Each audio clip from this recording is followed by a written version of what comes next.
আল্লাহ নবীর জীবনটা বড় কষ্টের ছিলেন। যে সময়টা মায়ের কাছে থাকবে, অভাবে মায়ের কাছে থাকতে পারেনি। যখন মার কাছে আসলেন তখন মা দুনিয়া থেকে চলে গেছে। এজন্য নবী বলতেন যে আমি যদি ফরজ নামাজেও দাঁড়াইতাম, আক্ষেপ কইরা কষ্ট নিয়ে বলতেন, আর যদি আমার মা বাইচা থাকতো, আর পিছন দিয়ে যদি আমার ডাক দিয়া কইতো ইয়া মোহাম্মদ, এ মোহাম্মদ, আল্লাহ নবী বলতো আমি হাতটা ছাইরা দিয়া মায়ের দিকে ঘুরা তাকায়া মারে কইতাম, মা তোমার মোহাম্মদ হাজির। এজন্য আজ যে মা হারাইছে, আসলে তারা জিনিসটা অনুভব করুন। এই মা বৃদ্ধ হইয়া প্যারালাইসিস হয়ে বিছানায় শুয়ে থাকলে অনেক মায়ের জাবান বন্ধ হয়ে যায়।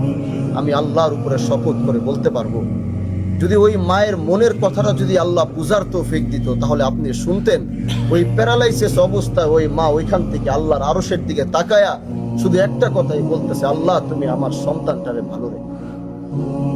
এমন এক মার বিদায় আজ হচ্ছে। দোয়া করি আল্লাহ পৃথিবীর প্রতিটা মা যারা দুনিয়ার থেকে আজকে উনি সহ যাদের মা পৃথিবী থেকে চলে গেছে, পৃথিবীর প্রতিটা মাকে যেন আল্লাহ মাফ করে দেয়। আমাদের মা বাবা যারা আছেন, আল্লাহ যেন তাদেরকে নেক হায়াত ও সুস্থতার জিন্দিগি যেন আল্লাহ দান করে। আমার জন্য খাস করে দোয়া করবেন। আমি আপনাদের কাতার থেকে, আপনাদের জায়গা থেকেই আসছি, আপনাদের সাথে কাঁধে কাঁধ মিলিয়ে চলতে চাই। আমার আরাম আয়েশের সেই জিন্দিগি যাপন করার জন্যে আমি আসি নাই।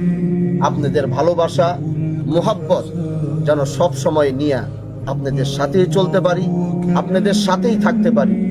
দেশ ও জাতির কল্যাণে শুধু শিবচর নিয়ে শুধু না, আল্লাহ যেন গোটা পৃথিবীর ইসলামের খেদমত এবং দ্বীনের খেদমত, জাতির খেদমত আল্লাহ যেন আপনাদের এই এলাকার সন্তান হাজী শরিয়াতুল্লাহর বংশের এই সন্তান দ্বারা যেন আল্লাহ কবুল করে, এই দোয়া চেয়ে আজকের মতো বিদায় নিচ্ছি। আবার দেখা হবে ইনশাআল্লাহ। আসসালামু আলাইকুম ওয়া রাহমাতুল্লাহি ওয়া বারাকাতুহু। জানাজার নামাজ শুরু হয়েছে।